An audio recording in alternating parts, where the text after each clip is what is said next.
కార్మిక శాఖ మంత్రి వాసంశెట్టి సుభాష్ బాధ్యతలు స్వీకరించారు. సచివాలయంలోని 5వ బ్లాక్లో వేద పండితుల ఆశీర్వచనాల మధ్య ఆయన బాధ్యతలు చేపట్టారు. కేంద్ర రాష్ట్ర ప్రభుత్వాల పథకాలను సమర్థవంతంగా అమలు చేస్తామని మంత్రి వాసంశెట్టి స్పష్టం చేశారు. కార్మిక శాఖలో ఒక కార్మికుడిలా పనిచేస్తానన్నారు. కార్మికుల హక్కులను పరిరక్షించడంతో పాటు వారి కష్టాలు తీర్చేందుకు తన వంతు కృషి చేస్తానని మంత్రి వాసంశెట్టి తెలిపారు.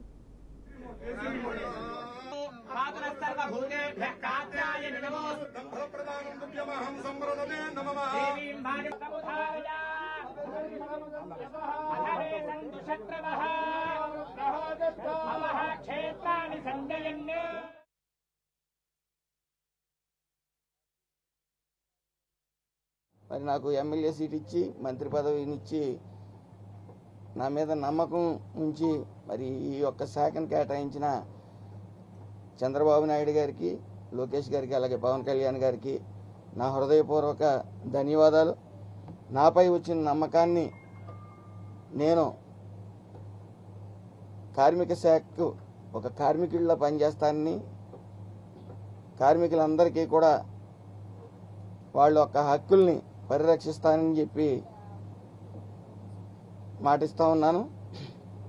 అదేవిధంగా కేవలం నవరత్నాల ద్వారా ప్రజలందరికీ, కార్మికులందరికీ కూడా సంక్షేమాన్ని అందిస్తున్నామని పిచ్చి భ్రమతో మరి 13 పథకాలని, కార్మికులకు చెందవలసిన 13 పథకాలని కాలు రాసింది వైఎస్ఆర్సీపీ ప్రభుత్వం.